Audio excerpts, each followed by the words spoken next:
Jadi kenapa alhamdulillah gitu kan? Nanti akan kita jelaskan pendaranya. Jadi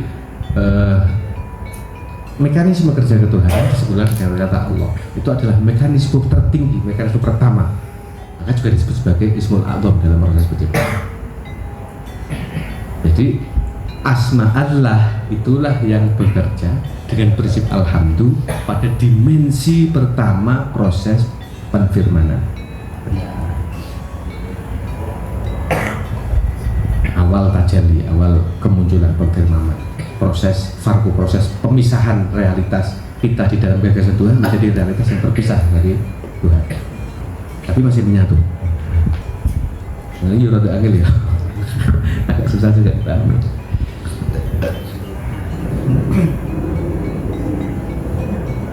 Nah, berarti dimensi itu apa? Hadroh atau dimensi itu kita sebut gitu dimensi, atau kita sendiri baca dimensi kan, biar ketika kita ngomong sama seorang fisikawan tidak salah arti. Ya, hadroh atau ranah gitu. Ranah. Jadi ranah pertama tajalli itu coba kita beri label, kita beri tanda pengenal, kita beri istilah. Oleh ulama-ulama itu ditawarkan sebuah istilah yang namanya azal. Azal, zaman azali. Azal itu adalah singularitas asal. Ini juga untuk membedakan dengan istilah singularitas yang oleh para fisikawan. Jadi singularitas asal, jadi singular of singularity, singularity of singularity, satu kesatuan tunggal. Lah di ranah itu isinya apa? Isinya adalah sekumpulan sistem-sistem informasi ketuhanan yang begitu kompleks tapi menyatu padu. Maka ditengarai juga oleh para ulama dengan sebutan zaman azal. Berarti ini waktu azal, dan itulah adal. Itu yang disebut adal, yang disebut masa penciptaan. Jadi sudah mulai ada masa, karena sudah mulai ada realitas yang terpisah dari Tuhan. Tuhan sendiri pribadi, Tuhan tidak mengenal masa, tidak mengenal ruang dan waktu. Di awal ada waktu, nah, itu ketika ada realitas selain dirinya Tuhan.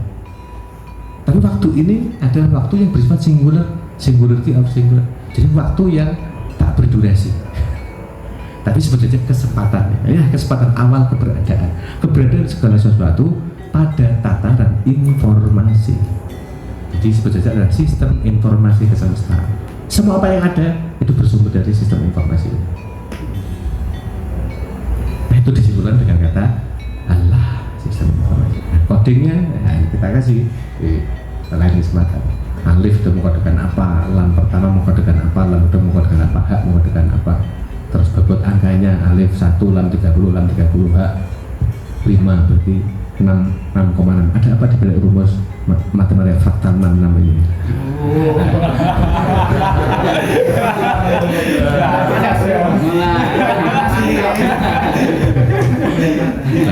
Itu dikaji di kesempatan yang berbeda. Makanya betul-betul sistem coding itu. Anda ketika memahami dasar pemahaman ini, Anda akan mudah memahami realitas setelah itu, karena selebihnya ada realitas turunan. Ya, sejarah selanjutnya dari sejarah awal ini, maka disebut dengan waktu. Makanya waktu singular, waktu tak berdurasi. Karena apa? Belum ada gerakan. Jadi waktu yang disebut waktu mekanik, waktu yang berdurasi itu bersama dengan setelah adanya gerakan. Nah, ini belum ada gerakan, ini sistem informasi murni. Nah, kesimpulan pertama, realitas semesta yang awal adalah realitas semesta sebagai informasi. Jadi semua yang ada ini pada akhirnya adalah hamparan informasi. Oh gitu loh, jadi gaib, semuanya gaib, banyak informasi. Tapi informasi yang kemudian bertransformasi, bermetamorfosa sampai menjadi wujud material gitu. Ini awal. Di posisi wujud seluruh semesta pada tataran sebagai wujud informasi, wujud kalimah ilahiyah ini, wujud informasi, itu semuanya terpuji, singular, dan sifat yang mungkin kita berikan adalah sifat keterpujian, karena semuanya terukur, rapi, dan baik keberadaannya. Mas terpuji. Di situ tidak ada relativitas, tidak ada relativisme. Yang ada adalah absolutisme. Semuanya terpuji. Karena sederhananya ada itu lebih terpuji daripada tidak ada. Nah, gitu lah sederhananya. Kalau Anda memahami itu, maka Anda akan bisa mengembangkan suluk tahmid, suluk alhamdulillah, sehingga Anda menghadapi kehidupan dengan berbagai macam fenomenanya. Anda betul-betul tersenyum karena Anda selalu melihat jejak-jejak keterpujian di balik setiap hal yang secara subjektif menurut kepentingan Anda atau kepentingan kelompok Anda katakan ini kurang nyaman dan kurang baik. Itu kan karena bahasa kepentingan Anda. Kalau bahasa kejadian ini adalah kebaikan, ini sesuatu yang baik dan terpuji. Contoh sederhana, kekecewaan bagi Anda sesuatu yang terpuji atau sesuatu yang tidak terpuji? Anda melihatnya dari sisi apa yang Anda rasakan. Kecewa sesuatu yang membuat saya berat, terbebani, maka ini tidak terpuji. Itu kan perspektif pengalaman Anda yang sangat terjerembab di dalam lokalitas Anda sendiri, yang itu sangat kecil dibandingkan dengan realitas yang sangat terbuka ini. Jadi Anda telah menutup diri di dalam realitas kecil, Anda melupakan, Anda menjauhi kesadaran akan realitas yang bersifat terbuka.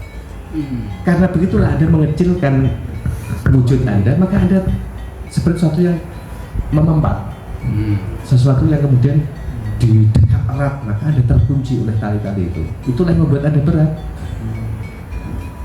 Karena pemahaman Anda sekaligus perasaan Anda yang merespon kekecewaan itu sebagai sesuatu yang tidak mengenakan. Pada saat itu Anda langsung berjerat, tertekan. Maka yang muncul adalah energi atau daya yang disebut force. Jadi energi yang meluruhkan, bukannya power.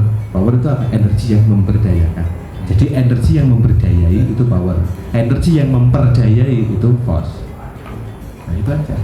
Tapi kalau Anda bisa menggunakan teknik alhamdulillah ini dalam bentuk aksiologis, maka sebetulnya tidak ada energi positif yang akan Anda alami. Karena kekecewaan Anda lihat sebagai kejadian yang terpuji. Kenapa Allah mengizinkan dan menskenariokan harus ada pengalaman yang namanya kekecewaan?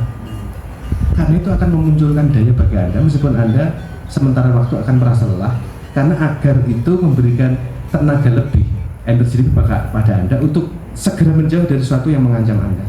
Jadi kekecewaan itu adalah dorongan secara alamiah, dan ini kerahmatan Allah, dan ini adalah keterpujiannya untuk segera menjauh dari hal yang merugikan dan membahayakan. Makanya kita harus terima kasih dengan kekecewaan. Anda dikecewakan sahabat Anda yang berkhianat, Anda berterima kasih karena akan segera menjauhinya. Coba Anda dikhianati tidak kecewa-kecewa, Anda pegang terus, ya Anda semakin disakiti, Anda semakin tertindas, Anda semakin terjajah. Nah, manusia yang diciptakan oleh Allah sebagai pribadi yang berdaulat, merdeka, tidak terjajah, dia dibekali salah satunya kekecewaan. Dari situ itu terpuji apa? Ada kecewa. Jadi saat Anda kecewa, alhamdulillah itu seperti ketakutan yang membuat Anda kaget. Ada singa, Anda tidak punya kesempatan untuk berpikir rasional, Anda langsung muncul dorongan membangkitkan adrenalin Anda dan berbagai macam hormon, memunculkan kekuatan, Anda langsung melompat kan? Setelah melompat Anda pasti sampai lelah, ya karena itu Pak, tapi Anda terselamatkan. Nah itulah keterpujiannya di situ. Jadi dalam kehidupan ini tidak ada satu peristiwa apapun yang sia-sia. Bahwa ini ada force yang kita sebut sebagai energi negatif, ini ada power yang kita sebut sebagai energi positif, itu ya dualitas. Tapi Anda tidak terjebak pada dualitas itu, Anda menerimanya sebagai keterpujian. Kalau itu sudah bisa Anda programkan di dalam kebiasaan dengan berpikir, dalam kebiasaan Anda merasakan, dalam kebiasaan Anda melakukan, dalam kebiasaan Anda merespon dan berinteraksi dengan segala sesuatu, disitulah daya cipta Anda muncul. Karena apa? Semua ini tercipta dari awal alhamdulillah. Jadi daya cipta Anda luar biasa. Ilmu sabda rahasia di sini. Anda akan bisa mendidik pribadi, apapun yang Anda gagas juga akan berproses langsung secara otomatis menjadi jalan keterciptaan. Anda nggak perlu capek-capek. Anda lagi menggagas, akuan datang, nggak lama datang gitu. Iya, Lexus datang nggak lama datang. Setelah hammer tiba-tiba Lexus datang. Nanti tidak lama lagi pelimpahan komisaris utama perusahaan multinasional. Nah itu dasarnya ini. Ya jadi pahami ya. Ini sudah ketangkap nggak? Satu sisi ada pengetahuannya akan realitas, sisi lain kita menemukan teknik, dari pengetahuan kita menemukan teknik, sisi lain muncul seni. Seni Anda menyikapi kehidupannya begitu indah dan berdaya cipta tinggi. Jadi apapun yang Anda lakukan itu mewujudkan. Nah, gitu. Prinsipnya ini. Tapi untuk bisa meningkatkan itu kan butuh pelatihan terus menerus, pelatihan pengembangan itu terus menerus. Anda dengan hanya tahu seperti ini ya tidak akan menguatkan daya cipta Anda. Hanya dengan tahu saja tidak cukup. Ikut Habib Zaki dulu. Iya.